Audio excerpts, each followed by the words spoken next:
So this is the 2012 Bentley Continental Flying Spur. Not to get that confused with the Bentley Flying Spur, which started right after this model ended in around 2013.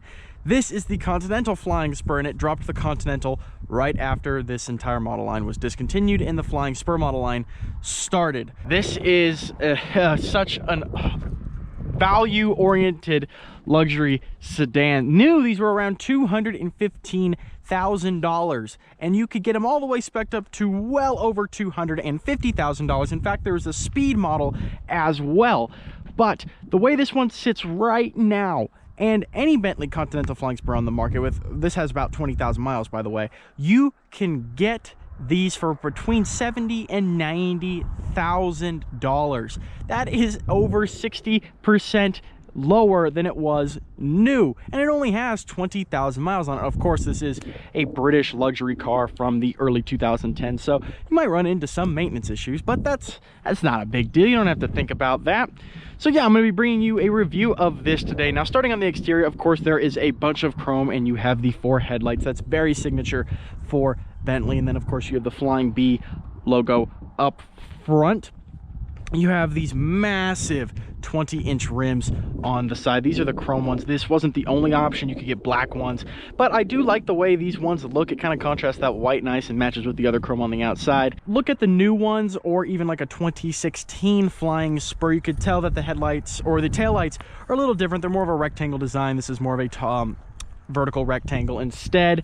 The new ones definitely look a lot better. This one definitely is showing its age. Of course, it is electronically opening, and the trunk is actually super nice to look at as well. Of course, you have this carpet that matches the interior color. Your Bentley maintenance kit, if you ever need to use that, tie down points and everything. But it's nice how this is all carpeted, and it is a very large space in the rear for you to put anything that you want. There's even a pass-through for you to stick like skis or anything. You can press this button to close it. Of course, this thing is massive. It weighs 5,600 pounds. You can fit nearly 2 Kia Fortes into the amount of weight that this Bentley has on it. So it's crazy. And of course, because this weighs so much, the brakes need to be absolutely massive. I don't know the actual sizes on them, but they are huge, and they are definitely expensive to replace. Now we can hop inside, and I can show you a little about what's going on the interior of this car. It is really nice still. 2012, 10 years old is how old this car is. Now, of course, the interior of this car is super nice. You have leather everywhere, and this one has this two-tone brown and tan leather. Of course, you could get this in black. You could have gotten it in white. You could have gotten it in a bunch of things. The AC keeps kicking up and down. I don't know why, but sitting up front, two-tone leather on the steering wheel. It is heated, electronically adjustable, of course. No adaptive cruise control. This doesn't even have BLIS. And just in case the key fob stops working and you can't start the engine from the button, you can also stick your key in over here and turn the car on that way. If you know why, the little tidbit, the key is on the left side of the steering wheel just because of the heritage with Le Mans racing and everything. Race car drivers would get in, and as soon as they got in, while they were putting on their seatbelt, stick the key in and start the car. Same thing with Porsches. But yeah, the technology in here is definitely showing its age. This doesn't even have Bluetooth audio. And for Bentley, they offered a little cord for you to connect to your phone with. This is an iPhone 4 cable. We haven't been using this cable since the iPhone 4. The iPhone 5 used the lightning connector, so that shows its age a little more. Of course, gear selector in the center. You don't get cooled seats in this either, only heated. And next to that, of course, is where you have your comfort settings for your air suspension. Right now it's in comfort. You can move it all the way up to sport if you'd like. And then you can change the ride height of your vehicle as well. And then there's a power sunshade in the back. If you want to press that button right there, which puts up the power sunshade. Ashtray. Smokers, they gave more emphasis on the fact that there were smokers who would buy this car than the fact that people would want to hold their drinks, because your cup holders are hidden under the center armrest right here, and there's only room for 2 very small cans or 1 very large cup, which isn't very great. And of course, you have more storage in these armrests right here. This is where you'd put your SIM card for the built-in Bentley phone, and then right here is your Bentley phone. This thing is insane. I can't believe this has it. I mean, it still works. perfectly fine. You could still use this if you had a SIM card that was compatible with it. It looks straight like a Nokia, but Bentley made it a little nicer and gave it their personal touch. So yeah, if you ever want to if you get a 2012 Bentley Continental Flying Spur and you want to show your friends something cool, you could whip out your Bentley branded Nokia. But yes, other cool things in this car is going to be like things like the leather headliner is nice. Like I said, you have leather just about everywhere in this car other than the buttons. This system right here is straight out of like a 997, 911 because the Volkswagen Group of course owned both of those brands. It's okay. I mean, it's old and it shows its age. At least it's got satellite radio, and you know, you can have an auxiliary cable if you want, but who uses those anymore? It's like that's gonna be your biggest issue, is that. But the seats are nice and comfortable, and the amount of adjustment you have on the seats is pretty extensive as well. Your headrest, backrest, and thigh support right there. Of course, these buttons right here move your seat belt, your lumbar, and then you have a massaging function right there. This is where it gets pretty interesting, is in the back. You have dual zone climate control back here and heated seats that are controlled using a switch on the door. Individual fan control zones too, and you have another set of smoker items, and again, leather everywhere. Little tray tables for you to set the smallest laptop on the world on. More leather in the rear, map lights and everything, and you can electronically extend these seats, which is nice. It's truly an executive sedan that you could be chauffeured around in, which is nice. The back seats are very nice.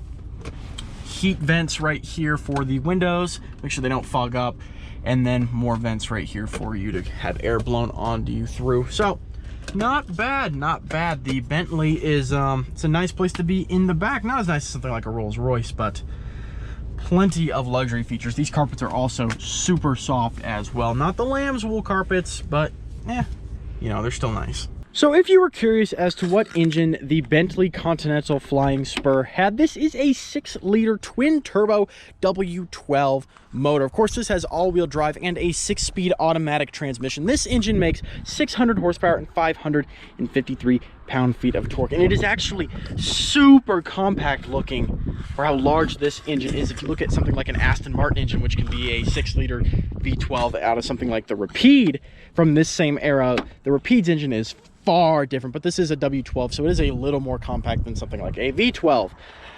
So yeah, pretty nice looking engine bay, but again, super compact. I like the way it looks. It is nice and clean. Something else interesting on the Bentley is the way that you actually open the hood.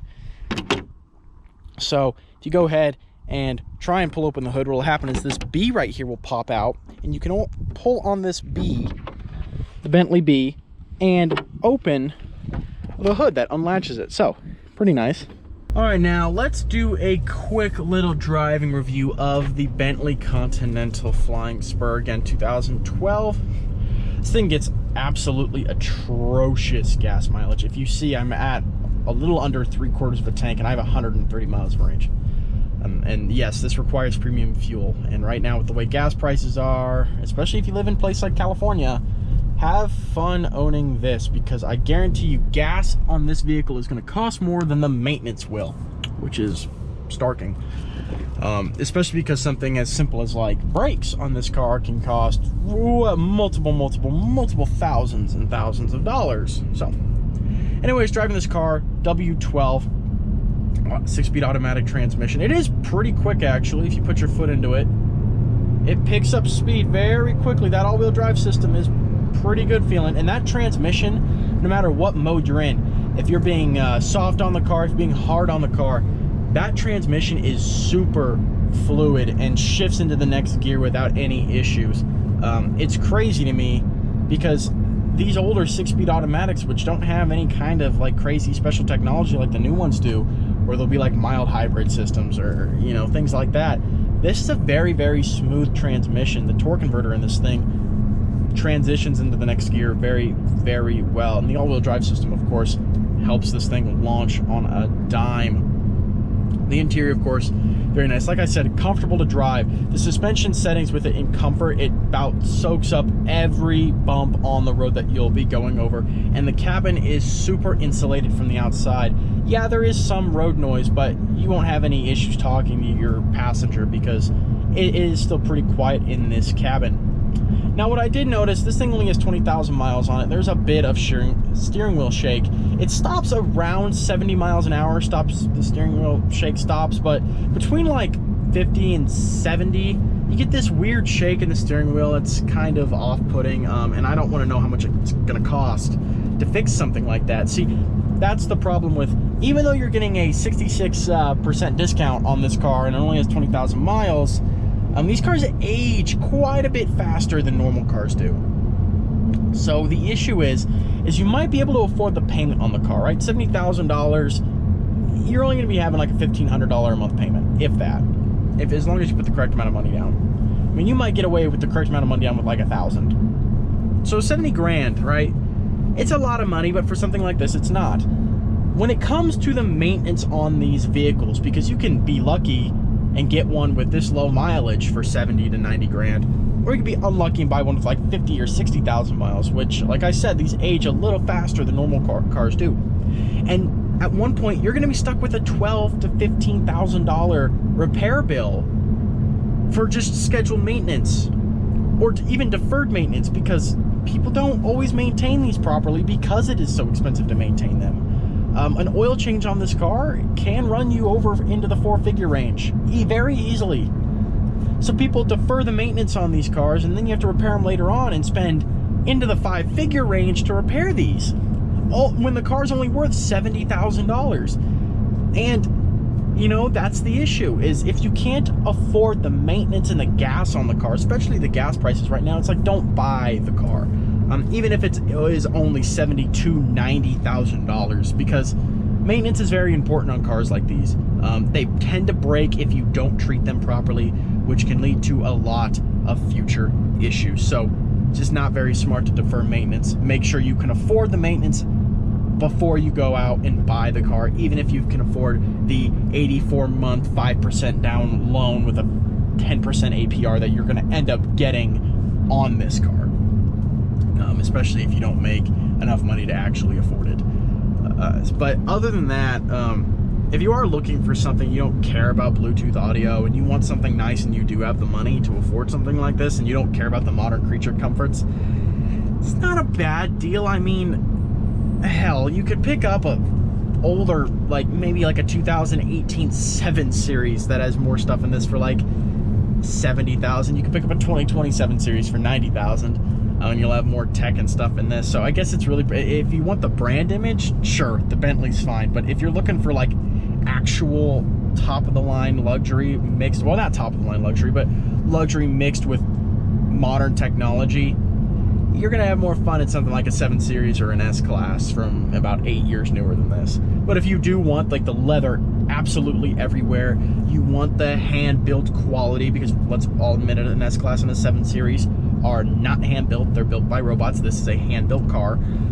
If you want the hand-built quality, the leather everywhere, the British materials, the status of owning a Bentley, and you don't care about the modern technology, well, maybe a Bentley is not the worst choice. You still get satellite radio.